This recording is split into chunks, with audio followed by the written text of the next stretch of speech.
నా మనవరాలు ఏడితే ఉడవడవడ ఆయి అని ఆడించేవాడిని.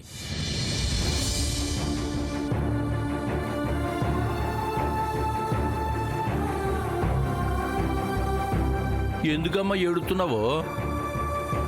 నా నేడితే నువ్వు ఆడించేటోడివి, కానీ ఈడ అందరూ ఆట పట్టిస్తా ఏడిపిస్తున్నారు. ఏటంటున్నారు? 0-0 అని కేకలేస్తున్నారు. జీరోనా అంటే ఏటి భూమే? 0 అంటే 0 తాత. నాకు ఇంగ్లీష్ పరీక్షలో 0 వచ్చింది. నా మనవరాలకి అయ్యైనా వచ్చినాయి కదా. ఏ ముసలోడా, 0 రావడం అంటే మార్కులే రాకపోవడం అంటే ఫెయిల్ అయినాను. ఏంటి మా భూమి ఫెయిల్ అయినదా? ఎకసికలా నా యాల్ది కబడ్డీ కోతకి దిగిందంటే ఒంగోలు గిత్త అయినా సరే గజం టేనికైనా సరే గీత దాటి యువతలకి రమ్మను. భద్రయ్య, ఇంగ్లీష్ అంటేనే మనల్ని కూతెట్టిస్తాది. అంత కట్టమైన చదువు అది. ఒక్కటంటే ఒక్కటి. ఈ సిటికన ఏళ్ళు లెక్కన ఒక్క మార్కు కూడా రాలా. అంటే తిరుపతి గుండు లెక్కన గుండ్రంగా 0 వచ్చిందంటావా? అదిగో మళ్ళీ 0 అంటున్నావు. నాను చదువుకోలేదు కాని భూమే, చరిత్ర మాత్రమే అన్నానే. గొప్ప తలకాయలు ఉన్నోళ్ళు మాత్రం సావులేని లెక్కలు కనిపెట్టారు గాని 0ని మాత్రం మన దేశంలో కనిపెట్టారట. అవునా? చూసినావా? ఆశ్చర్యంతో నోరు 0 లెక్క తెరిచినావు. ఈ 0 గనక పక్కన లేకపోతే విష్ణుమూర్తికి ఆదిశేషుడు లేనట్టే, శివుడికి నందిస్వామి లేనట్టే తెలుసా? అట్టాకైతే 0 రావడం గొప్పేటి. ఉత్తి 0 రావటం కాదమ్మడో, కత్తి 0 రావాలా. అంటే 9 పక్కన 0 వచ్చిందనుకో 100కి 90 వచ్చినట్టు. అట్లా రావాలి అంటే నా మనవరాలు ఇంగ్లీషు బాగా చదువుకోవాలా.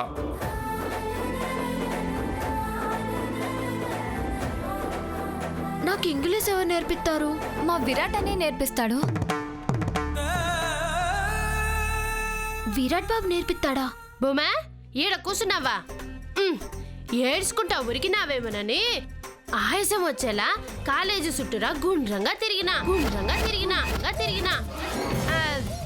గుండ్రం అంటే 0 కాదు. మీకు 0 రాకుండా ఇంగ్లీష్ రావాలంటే విరాట్ సార్ దగ్గర ట్యూషన్ పెట్టించుకోండి. అదేంటి అన్నమా పెట్టించుకోనికి? విరాట్ అబ్బాయి ఒప్పుకోవద్దు. ఒప్పుకోవాల్సింది అన్నయ్య కాదు, అమ్మ. కష్టమే. ఇంగ్లీష్ కన్నానా?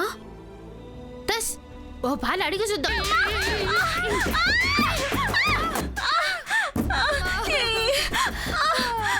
ఇదిగో తగ్గాలంటే మీరిద్దరు నాతో తోంపించుకోవాలి. కొండమ్మా, ఇది ట్రీట్మెంట్ లా లేదు, పనిష్మెంట్ లా ఉంది. ఇదిగో నందికమ్మాయి, నేను చూసుకుంటా గానీ ఇంక నువ్వు లోపలికి పో. జాగ్రత్త.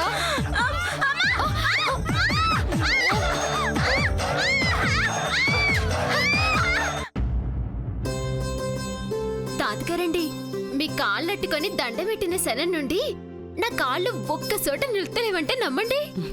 పొద్దున్న 5ంటికి లేస్తానా, అలారం కూడా ఎట్టుకోను. మా ఊళ్ళో అయితే ఎదురింటి రంగం మొత్తంలో కోడిపుంజు కొక్కరొక్కో అని మెడకాయ సాగదీసి కూతేసేది. ఈడ పుంజులు కూతేయడానికి లేవు గాని పెట్టెలున్నాయి. అవే తాతగారు మా హాటల్లో సెల్ ఫోన్లు ఒత్తుకుంటూ అరుతా ఉంటారు కదా ఆడంగులు. వాళ్ళకి నిద్రెప్పుడు ఆడుతుందో తెలియదు గాని నాకు మటుకు మెలకు వచ్చేత్తది. లేసి తానం చేసి మోదకొండమ్మ తల్లికి పోసేస్తాను. ఆనక సూర్యుడికి దండబెట్టి చదువుకుంటాను.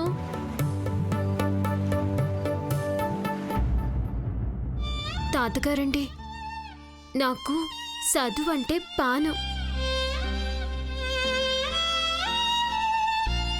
3 నెలల్లో మీరు బాగోతారు కందా, అప్పుడు నా నేర్చుకున్న పాఠాలన్నీ అప్పచెప్తాను. సరేనా? ఇన్నేళ్లకి మీ మొహంలో నవ్వు పూసింది. పూసిన ఈ పువ్వులతో దండ కట్టి దేవుడి మెళ్ళో వేస్తాను. మీరు తాతగారి నవ్వును చూసే సంబరపడిపోతున్నారమ్మగారు.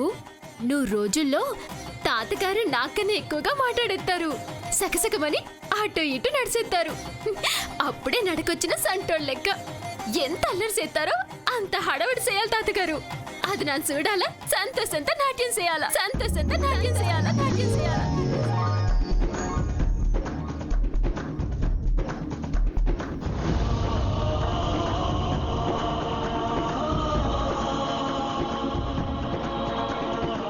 తాతగారు ఏమంటున్నారో అర్థం కావట్లేదు అమ్మగారు.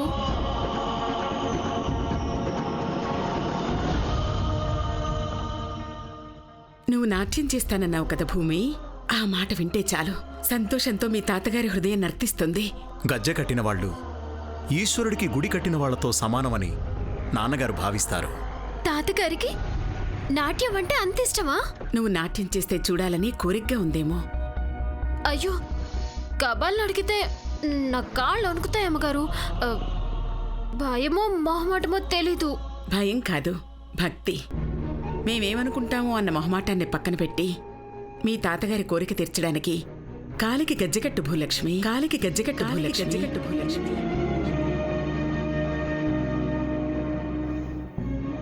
అదా నీ విచారం? అమ్మ దగ్గర మువ్వల జతలు ఎన్నున్నాయో.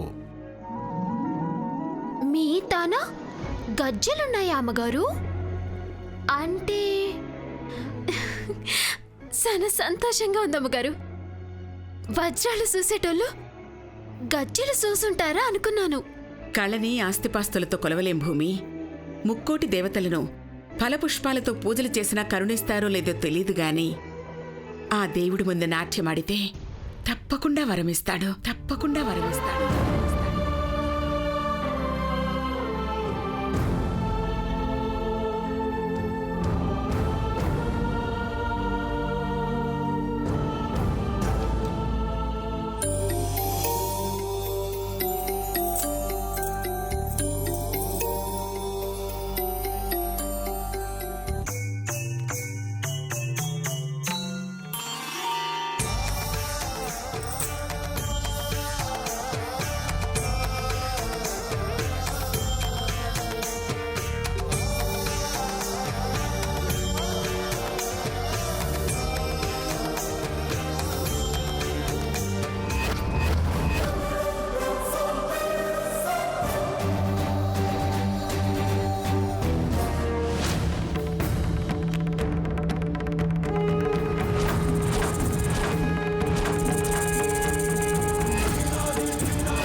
ఆ భూమిని పడేయాలని ప్లాన్ చేస్తే ఇంకీ పింకీ పడ్డారు.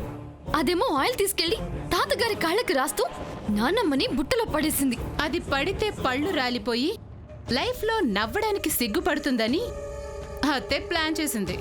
వర్కౌట్ అవ్వలేదు. వర్కౌట్ అయింది, కానీ ఇంకీ పింకీలే అవుట్ అయ్యారు. టైమింగ్ తేడా కొడితే అది ఇంకొకరిని పడగొడుతుందని అర్థమైంది. వేదం అణు అణువున నాదం, నా పంచ ప్రాణాల నాట్య వినోదం, నాలో రేగేనెన్నో హంసానందే రాగాలే. వేదం వేదం అణు అణువున నాదం.